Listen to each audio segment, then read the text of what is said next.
Таны гар утсан дээр дотны хүмүүс ажил хэргийн хамтрагчдын чинь мэдээлэл бий. Таны имэйл хаяг дотор банкны гүйлгээний нууц үг, бизнесийн мэдээлэл байгаа. Таны хийсэн үйлдэл, явсан газар, төлсөн төлбөр, худалдан авалт, мөнгөн шилжүүлэг, харилцан яриа хүртэл цахим орчинд хаа нэгтээ тэмдэглэгдэн үлдэж байна. Ийм нөхцөл цахим аюулгүй байдлыг бид хэрхэн хамгаалах вэ? Энэ талаар Монгол инженер нэвтрүүлгийн энэ удаагийн дугаараар та бүхэндээ хүргэнэ. Аль ч улс орн өөрийн аюулгүй байдлаа хамгаалахын тулд газар, ус, агаар болон сансрын орон зайд бусдаас давуу хүчин чадалтай болохыг хичээж ирсэн түүхтэй. Эдгээр орон зайд өөрийн хил хязгаарыг хэн хизээ яаж зөрчихийг таамаглаж мэдэж хамгаалж болдог.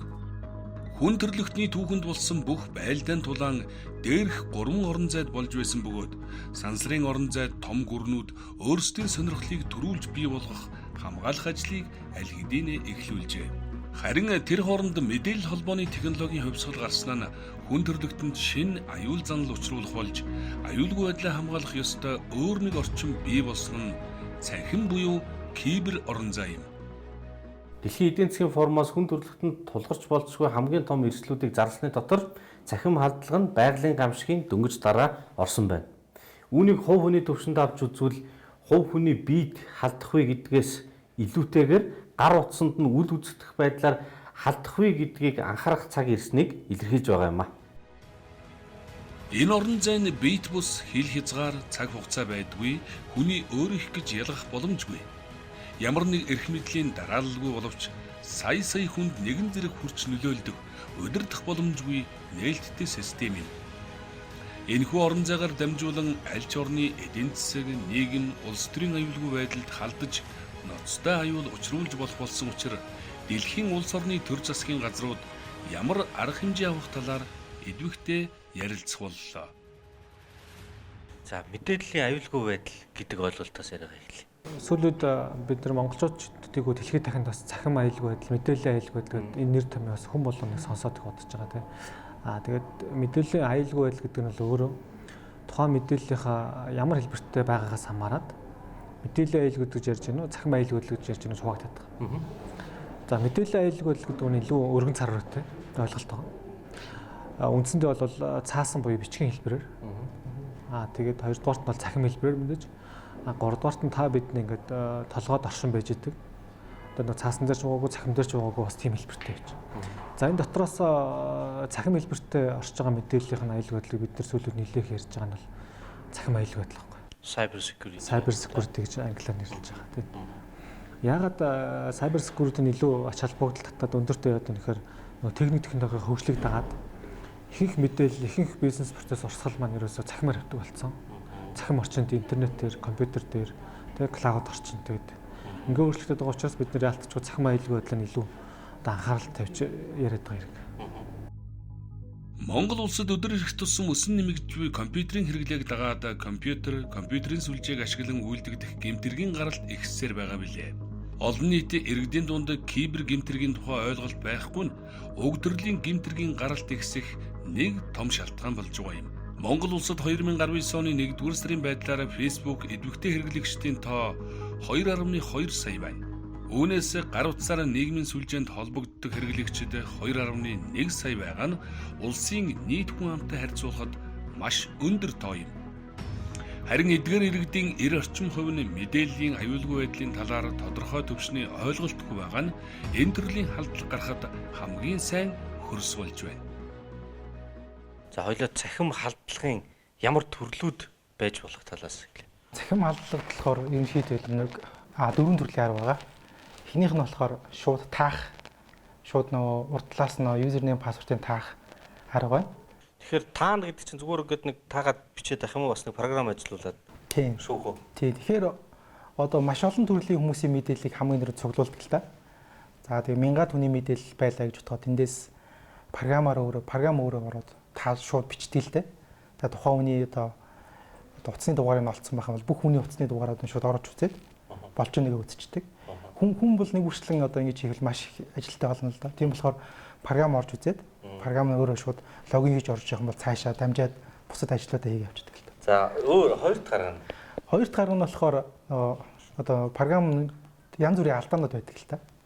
Жишээ нь гэх юм бол одоо хамгийн сүүлд гэхэд те Windows 10 гэхэд тэн дээр болохоор security patch гэдэг тийм одоо хамгаалтын тийм мар гаргасан л да. Ягаад тэгэхээр тэн дээр болохоор компьютер дээр байдаг тэр хамгаалтын тэр сертификатуудын шууд хулгайлах тийм боломжийг бүрдүүлсэн байсан билээ. 1 сарын 15-нд байсан баха. Тэрийг одоо хамгаалдаг одоо бачин Microsoft хийгээд сая даунлоод хийх боломжтой болж байна л да. Тэгэхээр магадгүй тэр сертификатууд нь яадаг вөхөр гүйлгээ хийх. За хоорн ингээд янз бүрийн 8 их тохиолдолд тэр сертификат нь хамгаалж идэг. За ингээд явж байгаа бүх мэдээллүүдийг инкриптлдэг. Тэгтэл тэр инкриптлэх боломжтой бүх нөгөө нууц мэдээллүүдийг авчиж байгаа гэсэн үг л дээ. Гурав дахь арга нь болохоор торжон буюу торжон гэж нөгөө вирус суулгадаг арга байгаа. За нэгд вирус суулгачих юм бол тэр вирусаар дамжуулаад тухайн хүний хувийн мэдээлэл за мөн одоо тухайн компьютер дээр байгаа бүх мэдээллийг татаж авах боломжтой. За мөн одоо хэрэглэгчийн юзернейм пассвортыг ямар нэгэн сайт одоо мэдээлэл оруулахад тэрийг бүрэн татаж аваад за тусгай програмаар болохоор цаана автоматар тухайн сайд нэвтрэх тийм бүрэн боломжтой байна. За нэгд нэвтрээд орчих юм бол мэдээж нөгөө банкны юзернейм пассвортыг авчих юм бол гүйлгээ хийх ч юм уу те. За магадгүй мэйлээр нь дамжуулсан бүх мэдээллээс нь одоо нууц мэдээлэл татаж авах ч юм уу бүрэн боломжтой л да. Тэр вирусыг ингээд хөгжүүлээд түгэж байгаа хүмүүс шүү дээ. Тэр чинь ингээд сүлжээгээр ингээд дамжаад түгэх компьютер дээр явах нь шүү дээ. Гэхдээ нэг хүнийг ингэж одоо онилсон байх уу эсвэл ерөөсөө нийтээр яаж тэр хүмүүс одоо эндээс ашиг олж байна? Аль хүнийг сонгож давтлах уу? За ерөнхийдөө бол бас хоёр арга байна л да. Эхнийх нь болохоор тухайн нэг хүнийг онилжих мэдээлэл авах одоо тийм зорилгоор бас вирус тараадаг бас арга байна. Яг тэр хүн рүү зориулж чиглэж. Тэр хүнээс л одоо чухал мэдээлэл авмаар юм гэсэн. Хоёр дахь арга нь болохоор яах вэ гэхээр ерөнхийдөө энэ вирусыг тараачаа. Тараачаар чинь маш олон хүн дээр суунаа тий. Тэр олон хүн дээр сууж байгаа тэн дотроос мэдээлэл алдах хүн маш бас мэдээж тэрийгээ дагаа олон болж хуурж байгаа юм л да. Тэгэхээр тэр олон хүн дотроос одоо нөгөө хайж байгаа тий. Одоо хамгийн их одоо юу гэдэг банкнда мөнгөтэй байж болох хүний авч байгаа ч юм уу. Одоо мэдээлэл нь авдаг ч юм уу. Эсвэл хакердаг ч юм уу. Тэгж ажиллаж байгаа л да. Дөрөв дэх арга нь болохоор бас саяны хэлдэг шиг програм дээр одоо баг эмзэг байдал гэж байдаг л да. Програм болгоноос өөр ингэсэн тийм сул давуу тал гэж байдаг л да. Тэгэхээр тэр сул давуу талыг одоо харж агаад одоо хакерт ч ороод одоо програм одоо мэдээлэл нь авах тийм бас бололцоо бас байна.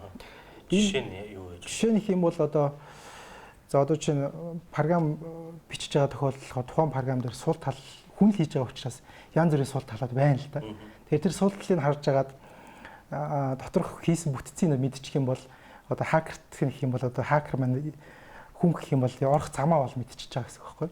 Тэр замаараа халахаар орчихно гэсэн үг л дээ. Цахимаар залилах гэмтэрэг нь Монгол улсад үйлдэгдэж байгаа гэмтэргийн 14-өөс 16%-ийг эзэлж байгаа бөгөөд 2017 онд 2996, 2018 онд 5372, 2019 онд 7821 тохиолдол бүртгэгдсэн нь энэ төрлийн гэмтэрэг жилээс жилд геометрийн прогрессээр өсөж байгааг илтгэж байгаа бөгөөд цаашид ч энэ төрлийн гэмтэрэг улам нэмэгдэх хандлагатай байгааг харуулж байна. Цахим аюулгүй байдлыг одоо хамгаалахгүйс үүдээд гарч болох гол эрсдлүүд нь ямар эрсдлүүд вэ? За эрсдлүүдийн тухайд энэ эрсдэл маань хүнд учирч байна уу гэдгээс хамаарат бас олон зах гэдэг. За зүгээр жирийн эргэн хүний хувьд ямар эрсдэл байж болох вэ гэдэг нэг янз тий. За би өөрийнхөө одоо хувийн мэдээллийг алдах гэх хүмүүс маш их ярьж байна. За сошиал фейсбુક хактууллаа, миний ихээр хүн орсон байна гэдэг ярьж байна. За гарч болох эрсдлүүд нэгдүгürt бол нэр хүндийн эрсдэл гэж байгаа. Би нэг сайхан сошиал аккаунт бүтээсэн байж идэг. Намайг тэнгисгээд хүмүүс бодож байсан чинь нэг өдөр хаамаг юм улс төрийн зорилгоор ажиллаад эхлэв. Миний нэр хүнд бол нэг хэсэгтэй л бол одоо байхгүй болчихсон. За хоёрдугаарт нь бол сошиал аккаунтыг дагаад бас нөгөө шууд залилангийн хэлбэрүүд явдаг. Хүнээс шууд мөнгө зээлдэг, гуйдаг тий. Надад ийм дансар мөнгө шилжүүлээч ингээ чи яарлаа тусамж ийм боллоо энэ төр. Одоо манайхан монголчууд бас сүүлүүд нэлээд хэнийг анзаарч байгаа. За тэр бод нэлийн тийм энгийн хялбархан бүдүүлэг арга шүү дээ. Тийм. Мессеж бичээд дохуурах байдлаар л ажиллаж байна. Шууд аккаунтаар нь орол таньдаг хүмүүсээс шууд мөнгө одоо нэхэд авчиж байгаа. Найз нэм тохиолдчихлоо. Утас ажилтгүй одоо ингээд тэтгэр монтер ийшээ шилжүүлнэ үү? Энд явж гин тэнд явж гин. За энэ бол нөгөө хүмүүст шууд эрсдэл нь хохирлон бодтоор очирч байгаа байхгүй юу? Үнээс мөнгө заллаад авчиж байгаа гэсэн үг. За эсвэл нөгөө сошиал аккаунтыг чинь ашиглаад нөгөө одоо би янз бүрийн аппликейшн интернет банк ч юм уу сервис ашигладаг нөгөө сошиал аккаунтаар логин хийж орж байгаа шүү дээ. За тэгэхээр тэр сошиал аккаунтаар мань дамжуулаад тэр одоо миний цахим банкны ч юм уу одоо өөр юу гэдэг имэйл чинь босод сервисүүдээр мань дамжиж орчих болно шүү дээ. Тэр нөгөө лог аут хийхгүй байгаад идэгтэй юм шүү дээ. Тийм эрсдэл байна. Тэр одоо би одоо ямар үйлчлэг ашиглаж байгаа тэрнээсээ шалтгаалаад явчихж байгаа гэсэн. Сүүлийн үед бас нэг эрсдэлтэй гараад байгаа тохиолдлууд бол одоо Facebook-ыг ашиглаж байгаа юм л да. Тэгээд нөгөө утасны дугаарыг мэдчихэд, Facebook-ыг мэдчихэд тэгээд таны утсанд нэг код ирсэн та буцаад явуулаач гэдэг Facebook-ыг асуугаад. Тийм. Одоо нөгөө таньдаг хүмүүнийхэн аккаунтаар орчоод дугаарыг мэдчихэж шүү дээ нөгөө хүнийхээ. Одоо би жишээ нь одоо чиний дугаарыг мэдчихэд залуу сая чамраа ийм дугаараас ийм мессеж очсон нэг код атсан чи надад хэлээд өгөөч гэдэг. Одоо энэ бол одоо бидний найз нөхдөд ч гэсэн их тохиолдсон асуудал. Энэ яаж яах вэ? Одоо таны интернет банк хэрвээ гаргасан шин дугаараар нууц зүгс сэргэдэг байх юм бол тэгээд авчиж байгаа юм. Нөгөө хүмүүс мань яг мэдлэг ойлголттой болмаас золооноос нэг төр миний дугаараар нэг юм бүртгүүлчихтэй. Тэ би ингээд туслаад нэг 4-5 6-5 таг нь явуулчих гэсэн чинь яг нөгөө миний интернет банкны нууцыг нөгөө цаанаа нөгөө утасны дугаар бүртгэлтэй байгаа шүү дээ. Тэнгүүт тэрлүү нэвтрэх нэр нууцыг сэргээхтэй нөгөө миний дугаар өөрөө чинь дугаарыг өчөөд тэгээ өөрөөх нь утасанд ирсэн нөгөө пин кодыг чинь аваад өөрөө чинь золоог өмнөөс би интернет банкаар нь ороод яг одоо орцсон бол уртаа хамаг юм солиод мөнгө төрөө шилжүүлээд авчиж байгаа байхгүй. Саяны хэдэн жишээнүүд чинь бол нэг хайхтар технологийн мэдлэг хакер биш жоох юм нэг хялбархан тэгээд заллингийн маягтай үлддэг шүү дээ. Ерөөсөө заллингийн л илүү одоо технологийн талаас хувь хүний мэдээлэл аюулгүй байдалд учирдаг одоо вирусээр дамжсан тиймэрхүү ямар жишээнүүд үү? Аха. Тэгээ саяны жишээнүүдийг яагаад би одоо зориуд дурдж байна гэхээр энэ бол манад бас их хэмжээгээр гараад. Дөнгөж өнөө өглөө уншсан мэдээгээр бол нодлон буюу 2019 онд эрүүн цагдаа газрын Цахим гэрмэтгэртэй тэмцэх хэлтэс одоо Цахим хэлбэрээр үлдэгдсэн лойврын нийт хэргийн одоо хохирлын хэмжээ 150 орчим тэрбум төгрөг байна. Тийм маш өндөр дүнтэй байгаа учраас энэ одоо зориуд дурдахгүй болоос алахгүй болчиход байгаа да тийм. Тусгайлан бэлтгэгдсэн өндөр чадвартай хакерууд том хэмжээний халдлага үйлдэх тохиолдлууд байдаг. Гэвч ихэнх тохиолдолд технологийн өндөр мэдлэгтэй гэхээс илүүтэйгээр хүмүүсийн алдааг ашиглаж сурсан залт этгээдүүд голдуу мөнгөн гүйлгээтэй холбоотой цахим алдлагыг үйлддэг байна. Үүнээс сэргийлэх үндсэн арга бол та бидний интернет хэрэглээний соёл зөв дадал зуршил юм. Цахим халдлагын одоо арга хэлбэрүүд гэхээр ямар төрлийн үндсэн хэлбэрүүд? За одоо жишээл байгууллагын болон хэрэглэгчийн түвшинд ойлаа ярьчих. Тэгэхээр байгууллагын түвшинд бол маш их хэмжээний контрол буюу хамгаалтын солиушнууд хэрэгэлдэг. Яг энэ олон хамгаалтын солиушнуудыг нэвтрээд хакинг хийнэ гэдэг бол хүндрэлтэй. За тэгэхээр хамгийн энгийн арга яаж шийдэг вэ гэхээр хүн рүү чиглэсэн хандлууд байдаг. Жишээлбэл хүнээр нь дамжуул хүнийг ашиглах байдаг гэсэн шүү дээ. Хүний нөгөө мэдээлэл аюулгүй байдал дээрх боловсролын юу бага байдаг учраас хүмүүс дээр алдаа гарах магадaltaй байдаг учраас жишээлбэл хакерын хувьд бол хамгаалагдсан зон руу ингээд байгууллагын сүлжээрөөр гаднаас товтлоход маш хэцүү. Тийм учраас дотроос нь ямар нэг юм даруулж ийж эсвэл линкэн дээр даруулах эсвэл дотроос нь гадагшаага коннекшнийг үүсгэж ийж тэр үүссэн коннекшнаараа дамжиж гаднаас байгууллагын дотоос сүлжээрөөр халдлах юм. Тэрүүгээр дамжуулахаар тэр хүний өөрийнх нь мэдээлэл нь линкээр дамжаад хакер очих гэсэн үг юм тийм гэсэн. Энгийнээр бол тэр хамгаалаад байгаа тэр контролыг нь дотроос гадагшаага гарах холболтод зөвшөөрчдөг. Зөвшөөрөгдсөн холболтоор нь хакер нь гаднаас дотгошоо орж ирэнгүүт тэр хамгаалах ёстой зүйл нь хамгаалж чадхаа болчиход байгаа. Тийм учраас хүмүүсүүд рүү чиглэсэн хүмүүсүүд рүү гэхээр одоо мэйлэр ч юм уу эсвэл янз бүрийн нийтлэг ашигладаг вебсайт руу оронгууд нь вебсайт ашиглаж браузераар нь дамжиж орж компьютер дээр нь автоматар суудаг ч юм уу. Эсвэл янз бүрийн хортой програмыг татаж аваад ашигладаг ч юм уу. Янз бүрийн торрентээс ч юм уу. Эсвэл хин нэгний шеэрлсэн зүйлээс авч ашиглах. Ингэснээр secure байх ёстой тэр зүйлийг дотроос нэг юм гадагшаа холболт үүсгэх нь тэнэрүүгээр нь дамжиж хакер орж ирдэг гэж ойлгож байна. Орж ирээд тэгээд юу авах юм дээр хакер? Орж ирээд ерөнхийдөө юу хийж болох тэр бүгдийг л хийх боломжтой л та.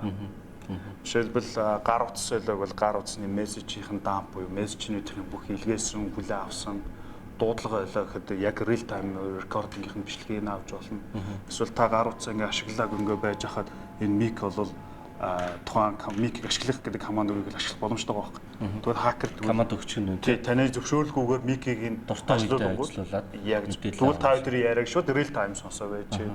Камер байна. Жишээ нь уртлын камер бол ямар нэгэн камер ажиллаж байгаа гэсэн гэрэл байхгүй. Тэгвэл гэрэл байхгүй учраас ажиллаж байгаа үсгүй мэдэхгүй ингээ та барьж ахт гэрэлгүй ажиллавал гэсэн командыг дотроос нь үзээд нь тий. Бол яг хакер бол энэ жишээлбэл сүүлийн ухаалаг утас урдаа бол ардаа гэсэн хоёр байгаа шүү дээ. Уртлыг ажиллуулах уу, артлыг ажиллуулах уу гэдэг өөрсдөө бүр сонголттой байгаа юм чинь. Одоо энэ компьютерийн дийлэгчний юг бол ер нь хингийн байдлаар ашиглаж чадна. Тий. Гэхдээ азарны юм юу гэхээр компьютерийн ихэвчлэн дэлгэц камер дээр хааж лаптопны хажууд лед гэл яангот нь гэл насчаад байдаг. Тэнгүүд хин нэг намайг сим харж ийна гэдгийг харах боломжтой. Зарим компьютер дээр тийм байхгүй боломжгүй. Тэнгүүд жишээлбэл зарим хүмүүсүүд бол яг тэрийг ямар нэгэн байдлаар лентээр ч юм уу те эсвэл тусгай зорилт ийм стикерээр ч юм ингээд хамгаалаад дартсан байж байдаг. Интернет орчинд үлдэгдэж байгаа заллим эхлэх гэмтэрэг нь интернет худалдан авалт хийх, гар утсанд мессеж, цахим шууданд имэйл хэлбэрээр их хэмжээний мөнгө хожсон, өв залгамжлагч болсон, баг хүүтэй зээл болгох, хэн нэгэнд туслах шаардлагатай байгаа зэрэг захидал ирэх, цахим болзоо тогтоох, зээл гуйх зэрэг төрлүүдээр үлдэгдэж байна. За одоо жишээ нь юу гэж болох вэ? За жишээлбэл тэр нөгөө нэг хортоо линк нь танд мэйлэр ч юм уу эсвэл янз бүрийн сайтууд дээр тавигдсан ч юм уу эсвэл ихэвчлэн мэйлэр л гэж юм л т. Тэгэхээр мэйлэр ирсэн гэж тохиолдолд мэдээлэл мессенжерээр тийшээ дараг ирдэг шүү дээ. Яг зөв. Тэдгийг чи ингээд хүмүүс болгоомжлоод одоо хинээс ирсэн мэддэхгүй эсвэл ийшээ дараад мөнгө мэтэр гэсэн юм хүмүүс дарахгүй байгаа даа шүү дээ. Мэддэг болчиход байна тий. Нэг үе бол тэгж одоо жишээлбэл тэр нэг линк ирлээ гэж бодонгууд тэр линкэн дээр дарахад одоо энд ард харж байгаа шиг ийм логин пэйж байна. За энэ бол хүн болгон тий хүн болгон мэдж байгаа. Facebook руу нэвтрэх. Жишээлбэл энэ ч хэдүүл MNB те. MNB@gmail.com гэж за мэйл хаяг байлаа гэж бодоход. Тэгээ жишээлбэл одоо миний мэйл рүү Facebook-ээс ирж байгаа юм шиг нэг мэйл ирэх юм тийм үү? Тийм гэж. Энд дээр дараад нууц үгээс салах загч нь болчихжээ. Security concern байна. Одоо аюулгүй байдлаа та сайжруулахын тулд нууц үгээс сална уу гэдэг юм ирэх нь шүү дээ. Тийм гэж. Тэр нь гэхдээ утга нь юу ч гэж болно. Хамгийн гол зорилго нь хакеруудын гол зорилго юу гэдэг вэхээр тэр нэг линк болоо тэр нэг юм дээр даруулахыг таныг нэвтрүүлж орохыг ятгсан янз бүрийн агуулга байж болно. Жишээлбэл таны ярьж байгаа нууц үг солилоо. Жишээлбэл заримдаа бид нар нууц үгийг хугацаатай өгөгдсөн байдаг. Хугацаанд дуусангууд нууц үг солино уу гэдэг систем автомат илгээгддэг. Энгийн ажиллагааны процесс. Гэтэл энийг хакингийн зорилгоор тиймэрхүү байдлаар ашиглаж байна. Эсвэл даруулахын тулд. Тий. Эсвэл та ямар нэгэн байдлаар жишээлбэл манад одоо нэг loyalty system баримт байна шүү дээ. И баримтаар та одоо жишээлбэл хожлоо гэдэг ч юм уу те. Ингэнгүүт хүмүүс сонирхож үзэж магадгүй байхгүй. Гэхдээ ийм кампайн бол явсан шиг мэдэхгүй байна. Нягтлах юу лээ? Ятгах тусам нягтлах гэдэг шүү дээ. Одоо Монгол банкнаас цаана аваад. За тэгээд яг тэр ирж байгаа жинхнээсээ пассвортаа солих гэсэн линкээс би яаж ялах вэ? За ерөнхийдөө бол 2-3 арга байгаа даа. Жишээлбэл энд хийгдэж байгаа халдлагын хэлбэр бол хамгийн дээдлэлтэнд байгаа оруулж өгч байгаа URL-ийг нэгдүгээр тийм тоонууд байна уу гэдгийг нягтлах хэрэгтэй. Албан ёсоор бол энэ Facebook дарах линкэн дээр байх нь тийм. Албан ёсоор энэ бол facebook.com гэж байх хэрэгтэй. Гэтэл янз бүрийн ийм API гэдэг юмар харагдчих байх юм бол энийг иши битгий ороорой гэсэн. Хоёрдугаарт тэр facebook.com байж болно. Жишээлбэл өөрөөр хэлбэл энэ байж болно гэсэн үг. Яг ийм байдлаар ирсэн. Тий. Тэнгүүд энийг яаж ялах вэ гэхээр урдлыг нь шалгах юм бол урдтаа http ийм ба. Уул нь энэ facebook.com бол энэ бол secure сайт байх хэвээр нууцтай. Тэгэхээр эндээс хакер дээр яадаг вэ гэхээр S-ийг нь аваа ичдэг. Strip хийдэг гэсэн. Secure дамжиж явах үед нь яг жинхэнэ орчин дээр SSL-ийг аваа ичингууд хакераас одоо энэ компьютероос хакерлоо холбогдох нь ямар ч нууцлахгүйгээр HTTPS гэж байх хэвээр. Тий. Одоо энэ бол хоёр дахь таних арга нь гэсэн. Бүр secure нь юу гэхээр HTTPS facebook.com гэж байх хэвээр. Энэ тохиолдолд бол та итгэж болно гэсэн. Итгэж болно гэсэн. За тэгэхээр наадах чинь бас хэр баргийн хүмүүс мэдэхгүй анзаарахгүй юм байна. Тийм. Facebook-оос ирсэн байна, пак дарлаа. За дарахаар юу болж болох вэ? За жишээлбэл энд нэг нууц үг хийж үзье л да. Таны нэр хэм блэ? Зол жаргал. За MNB Gmail гэдэг бол зүгээр Хэрэглэгчийн нэр. одоо зохиомл email тий. За тийм. Нууц үг дээр хэлүүлээд жишээлбэл үр дүнг харахын тулд сая зол За жаргал. жоох нарийн юм яа. За. Зол жаргал эт. За тэгээд одоо юу гэдгийг 476 тэгээд одоо өөрийнх нь нэрний нэг ихний хэсгийг биччих жоох урталгал л да. За ингээд зол жаргал лад 476 баска гэж болсон шиг санаж байна. За юу болсон юм бэ? За нэг юм нууцыг зохиоллоо. За тэгээ бид нар сая нэвтрэх гэж оролцсон. За хэрвээ саяны хэрэглэгчийн оруулсан нэр болон пассворд жинхэнэ байсан бол жинхэнэ Facebook руу орчих. Тэгэхээр хохирч болж байгаа хүмүүс бол өөрийгөө жинхэнэ сайт руу орчлоо л гэж бодно. Яг хуу даруулахтаа даруулсан. Тий. Тэгээ авах юм авцсан, холбогдсон.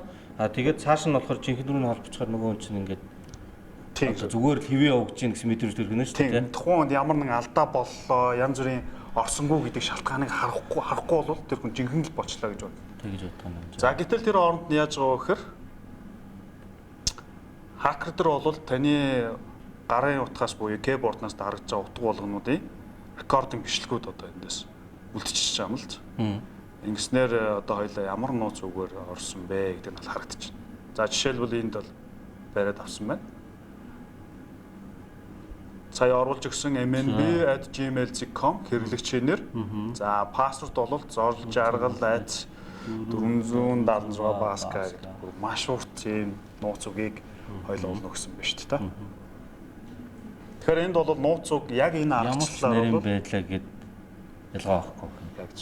Яг энэ аргачлалаар бол нууц үг strong policy агуулсан ч олж авах болж байгаа л гэсэн.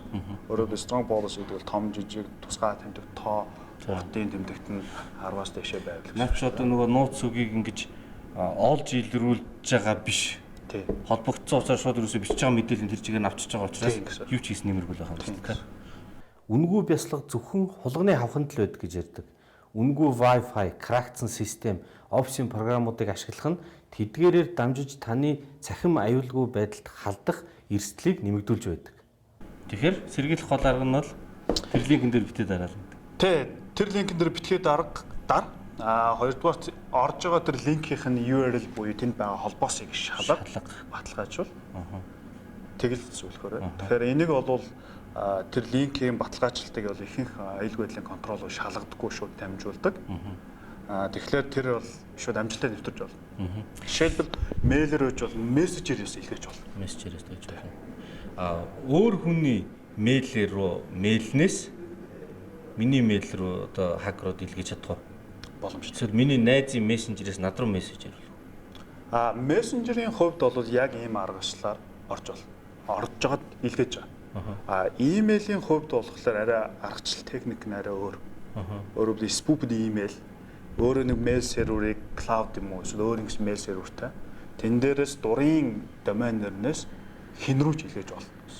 Жишээлбэл танаа захирлаас тань руу за 13 дахь сарын цалин одоо тэр үнийг за одоо ингэнэ шүү дээ байгууллагын захирлаас нягтлан руу за яг зөв тий зол жаргал 13 дахь сарын цалин яралтай олгоо яг зөв тий гэж мэйл ирэх нь. Тэгээ мэйл илгээгээд дарсны дугаар юм нэртээр ингээ илгээчихэнгүүт нягтлан болвол тэр мэйл ирсэн гэдэг тэр баталгаажаад гүйлгээ хийчин. Гэтэл яг үнэндээ бол тэр мэйлийг бол захирал илгээгүй гэж байна.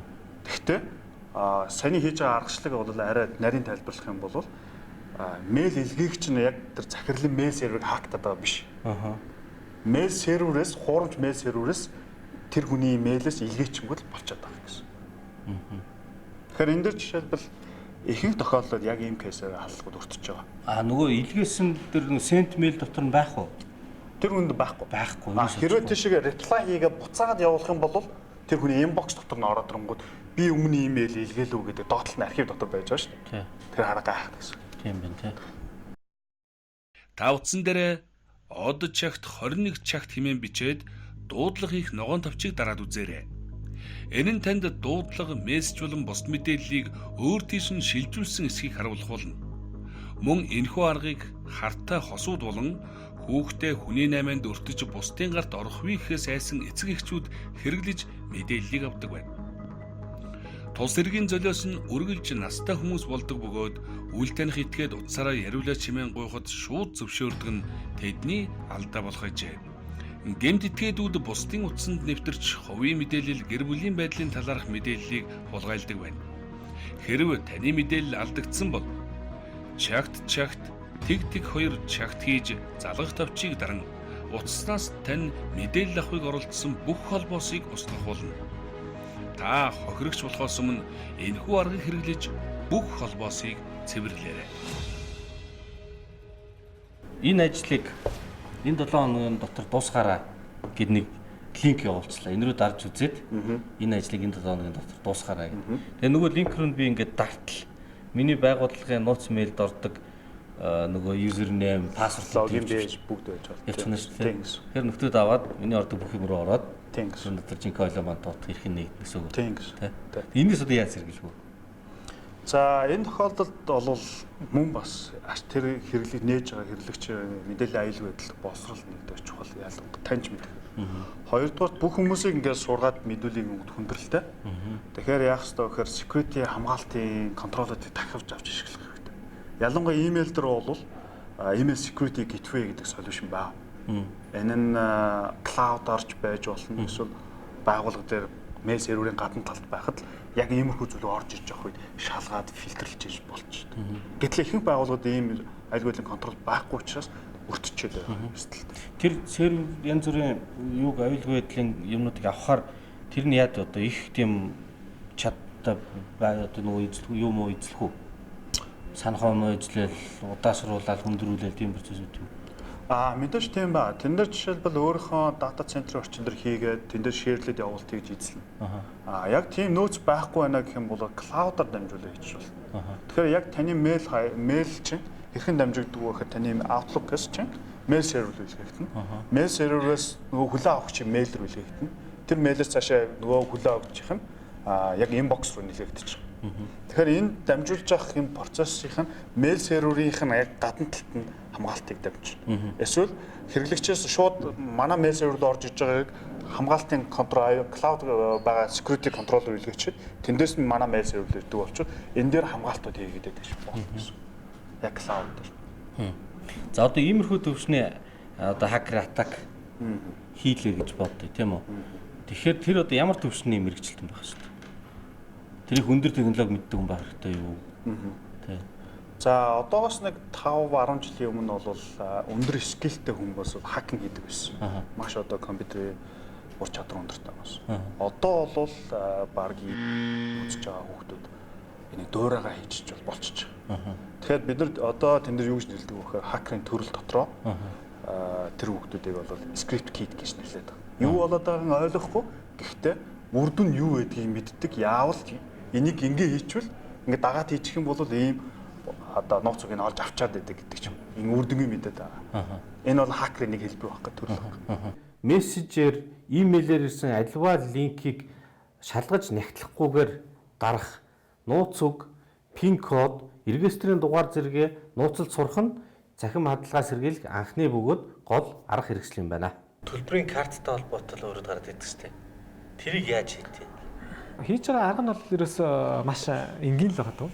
Энд чинь ерөөсөө би нэг одоо энэ кофе шопт ороод би картаар тооцоог л пин код чийт өгөхөр одоо миний ажилласан хүмүүсийн 90% нь бол кодоо шууд хилчиж байгаа. Асуугаар бол хилчиж байгаа. Өө тэд тэгэл хилчиж байгаа.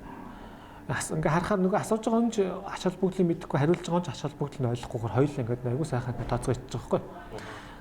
За гэтэл картын төлбөрийн картын нууцлал бол ерөөсөө тэр картны дугаар тэр код хоёртой байхгүй.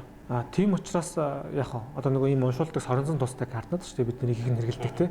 Соронзон тустай картыг бол ердөө картын дугаарыг уншуулж байгаа үед нь нэг бол би дугаараа цээжлээд авчиж болно. Нэг бол одоо яг уншдаг ийм бас хуруур төхөөрөмж байна гэнэ л дээ. Давхар нөгөө банкныхаа гүйлгээ хийж байгаа ч гэсэн яг таны картын дугаарыг хуулаад авчдаг. За тэгээд тань дээрээс нь юу хийхтэй болох? Нөгөө пин код дөрвөн хоорондоо тоогоо хэлчихнэ. Тэгээд нөгөө хүн маань нөгөө буруу гарын хүн одоо хакерч гэх юм уу одоо залилагч гэх юм уу нөгөө картын дугаар пин код хоёрыг ерөөсөө нэг адилхан картан дээр тууцсан картанд хийгээл Тэгэл өөр газар уншуулаад эсвэл ATM орол пин кодыг нэг л авчихдаг. За энэ бол ерөөсөө Монголд ч их тохиолдож байгаа, дэлхийд ч их тохиолдож байгаа. Хамгийн энгийн лөө ирэхгүй. За тэгээд мөн адилхан одоо гадныхан бол одоо пин код асуух юм бол хүн бүр ингэж намайг шууд гимт хэрэгтэн харддаг гэж ярьж байгаа. Одоо Германд ажилладаг манай технологийн бас салбарын хүн л дээ тэр хүн бас ойлгол хэлж байгаа шиг байна. Би ингээ Монголд ирээд нэг гайхсан юм ингээд пин код асуугаад зүгээр хариулаад байгаа. Сайн уу? Хөөе сайн уу гэж байгаа юм шиг ингээд. Германд ингээд эргүүлэхээс залхуураад асуугаад байгаа. Тий. Ингээ пин код чинь нэг арт талд нь байхгүй шүү дээ. Би цээжэр мэдчихэж байгаа шүү дээ. Тий. Юуныхаа посынхаа машиныг ингэж надад өөж аваач тахасаа залхуурч асууж. Одоо Германд хэрвээ чинь хүнээс ингэж би пин код нь асуувал тэр намайг баг ингээд тийм нөгөө лойер чинь шууд хулгайч харсан юм шиг ингэж бүр санаанд нь багтахгүй хэмжээнд тэгж тэд нар бас ойлгож авсан байдаг юм л да. Тэгээ Монголд бол энэ бас харцсангүй. Регистрийн дугаар пин кодыг бол замбрааг асууж байгаа шүү дээ. Замбрааг асууж байгаа тий. Гар утас компьютероос гадна иргэний цахим үнэлэх банкны төлбөрийн карт зэрэг нь чухал мэдээллүүдийг агуулсан байдаг. Тийм учраас пин код, регистрийн дугаар зэрэгээ хүссэн болгон зарлахгүй байх нь таны цахим аюулгүй байдлаа хангахад чухал юм а. Хувь хүмүүс одоо ингээд хакерын атаканд өртөхгүй тулд юу анхаарах хэрэгтэй вэ? Одоо бол хүн болгон гар утсаар ухаалаг утсаар гэлж байна. Гүйлгээгээ утсаараа хийж чинь, тэ? Намаг нууц юмнуудаа чатаар хоорондоо ярьчих чинь. Тэгээ мэдээлэл алдагдах юм бол маш том эрсдэл үүсэх магадaltaй шүү дээ. Зөвхөн хувийн төвшөнд байгууллага дээр бол бүр ноцтой асуудал яригдана. Тэгээд ингээд улсын хэмжээнд гэвэл тэ. Хувийн болохоор хамгийн түрүүнд болохоор энэ талаар маш мэдлэгтэй байх хэрэгтэй л да. Одоо маш энгийн мэдлэгээс жишээ ярих юм бол одоо компьютер дээр антивирус суулгах хэрэгтэй. За яагаад тэгэхээр антивирус суулгахгүй байх юм бол саяны нөгөө нэг аюултай програмууд компьютер дээр суулгаад мэдээлэл татчих чинь тийм ээ. За дээр нэмээд янз бүрийн одоо линкүүд утсан дээр нь ирсэн тохиолдолд тэрийг дарж орохгүй байх хэрэгтэй. Одоо таньдаг хүнээсээ ирсэн ч гэсэн тэрийг цаашаа одоо дарж өсөрдөг байх юм бол одоо оруулахгүй байх хэрэгтэй. Тэгэхээр нэгэнд дарах юм бол таны юзернейм, пассворд бүх мэдээлэл нь болохоор тухайн нөгөө хакердж байгаа хүний талд бол очно л гэсэн үг л дээ. Гэх мэтлэн бол одоо маш ойр зургийн одоо энэ дуурайж энгийн мэдлгүүдийг одоо өөртөө авч явахгүй л ирээдүйд бол маш их тийм одоо энэс ч илүү халдлагууд бол гарч ирэх үүсэхгүй л дээ. Тэгэхээр тогтмол өөрийгөө бас энэ талаар сургаж явж явахгүй бол маш аюултай болж байна л гэж хэлэх юм байна л да. Хувь хүмүүс бол одоо мэдээллийн аюулгүй байдал хангах одоо талаар заавар зөвлөмжүүд уг нь бол нэлээх байдаг. Одоо хэрвээ хүмүүс анзаарсан бол бидний харилцдаг бүх банкны сайтн дээр цахим аюулгүй байдлын заавар байж байгаа. За та хэрвээ хаан банкны данснаа бол хаан банкны сайтн дээр мэдээлэл нь байж байгаа. Голом тим сайтн дээр байж байгаа. Худалдаа авч бүх банкны сайтн дээр байж байгаа. За мөн одоо улсын хэмжээнд мэдээллийн аюулгүй байдал, цахим аюулгүй байдлыг хангах үүрэгтэй тагнуулын ерөнхий газрын одоо цахим хуудсан дээр хүртэл байж байгаа. Яаж нэргэд халдлагаас хамгаалах юм бэ? Ямар халдлага гарсан юм бэ? Байж байгаа юм. Тэгэхээр тэдгэрийг ерөөсөө тогтмол сайн уншааж байнга унших хэрэгтэй. Яагаад тэгэхээр өнөөдөр би уншаад нэг ийм төрлийн халдлага ингээ гарчд юм те. Хойлоо тэр Facebook аккаунт ингээ хамгаалчих хэвээр байна. Нэг кодер л явуулж болохгүй нэгэ сурцсан боловч хагасчлан дараа сарын дараа дахиад шинэ төрлийн халдлага гараад. Тэгэхээр нэг байнга уншиж нэг өөрөө суралцж байгаа хэрэгтэй. За тэгээ хувь хүн өөрийгөө хамгаалж сурна гэдэг бол байгууллагаас хамгаалж чадна гэсэн. Ажилтнууд мэдээллийн аюулгүй байдлаас хангаж ивэл ерөөсөө байгууллага мэдээллийн аюулгүй байдал хангах гэж үзэж байгаа. Яагаад вэ гэхээр мэдээллийн аюулгүй байдлын нийт эрсдэл үүссэн тохиолдлуудын 80-90% нь ажилтнаас хамаарсан байдаг. Ажилтны халтаанаас. Яагаад тэгэхээр нөгөө цахим систем ер нь бол тодорхой хэмжээгээр хамгаалалт нь сайжраад одоо шууд байгууллагын систем рүү хакердж ороод ч юм уу эвдэлчих магадлал нь багасаад байгаа юм. Тэм дотор нь ажиллаж байгаа хүнээр дамжуулаад. Хүн бол алддаг хүн байхгүй. Цахим одоо файрвол тий хамгаалтын систем антивирусууд бол одоо ерөөсөө нөх багийн одоо халдлагыг бол хамгаалж чаддаг. Тэнгүүт нөгөө хакерууд чинь бол яг ажилтнууд руу давтлаад. Хувь үнээр нь дамжуулт. Нөгөө хүнийх нь компанийнхаа одоо имэйл нэвтрдэг эрх нь олж авах гэдэг ч юм уу тий. Ингийн ийм замуудаа. Тэгэхээр яалтчгүй хувь хүний одоо аюулгүй байдал мэдлэг ойлголт бол их өндөр тавигдаж байгаа. За ингээд хүн байгууллага гэдэг чинь л ерөөсөө одоо улс орн шүү дээ. Цаашаа болол тий. Манай томоохон худалдааны компаниуд энэ төрлийн гэмт хэрэгт өртөж их хэмжээний мөнгийг хакеруудын гадаад улсын банкнд байрлах хуурамч дансанд шилжүүлэх байдлаар залилуулах явдал сүүлийн 3 жилд эрс нэмэгдсэн байна. Тухайлбал хакерууд харилцагч байгууллагуудын имэйл хаяганд нэвтэрч хоёр байгууллагын хоорондох мэдээллийг олж мэдэн өөрт ашигтай нөхцөл байдал бүхий цахим шууданг нөгөө талд илгээх байдлаар төлбөрийг өөрсдийн дансанд шилжүүлэн авдаг байна.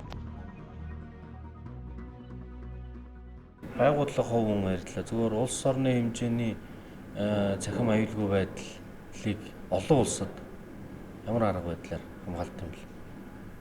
За ер нь бол яг ийм байдлаар л хангаж байгаа. Тэгэхдээ одоо олон улсад бол яг жишээлбэл нэг мэрэгчлэлтэн аваад аюулгүй байдлын мэрэгчлэлтэн бэлтгэх нь өөрөө доороо хаяж тухайн чадварлаг хүн болъё гэвэл доороо хаяж 2 жил бэлтгэх шаардлагатай болно. Тэр маань ингээд өөрөх мэдлэг ур чадвараар хязгаарлагдана. Гэтэл хакерууд бол зөвхөн нэг хүн биш. Цаанаа бүлэг, янз бүрийн засгийн газрын спонсорлолцсон ингээд бүхэл бүтэн маш олон хүмүүс ажиллаж байгаа. Тэгмээд ганц хүний мэдлэг ур чадвар тэр олон бүлэг туршлагатайгийн эсрэг тавьчихлаа яаж хамгаалж чадахгүй байгаа. Тэнгүүд жишээлбэл зарим байгууллагууд бол тийм security-гийн одоо үйлчлэгээ авч эхэлж байна л да. Ихэвчлэн одоо cloud гэдэг юм руу шилжиж байгаа. Cloud-ын цаана юу байгаа гэж итгэж байгаа гэхээр энийг cloud-аар тавьчих юм бол жишээ нь Amazon ч юм уу эсвэл Microsoft ч юм уу тавьчлаа гэвэл энэний аюулгүй байдал, энэний үйлчлэгийг тэр үйлчлэг үзүүлэгч байгууллага хангана гэж хүсэж байгаа. Тэгээд тэр cloud-ын аюулгүй байдал нь хэр найдвартай вэ? Одоо cloud service яаж байгаа байгууллагууд маш олон байгаа юм шүү дээ. Тийм байна. Тэнгүүд жишээлбэл тэрнэр оронгод тойлоод хааж авах нь задлах хэрэгтэй болчих. Тэгэхээр одоо яг үйлчлэгээнд санал болгож байгаа cloud үйлчлэгээ бол зүгээр үйл ажиллагааг хэвийн явуулах operation cloud үйлчлэгээ санал болгож байгаа. Тэгвэл cloud security, cloud аюулгүй байдал гэж юм дахиад яриад байгаа. Тэгэхээр default жишээлбэл тэн дээр байгаа тохиолдолд хэрэглэгчийн username password. Жишээлбэл би одоо мэйл рүүгээ ордог байлаа гэхэд cloud-оор ордог. Cloud-оор миний мэйл байлаа гэхэд найдвартай гэсэн үг биш. Тэгэхээр cloud руу нэвтэрж байгаа хэрэглэгчийн username password зүгээр би бичээд орчдөг бол би саний байдлаар username password алдахад энэ cloud аюулгүй байдлын эрсдэлд орчиж байгаа.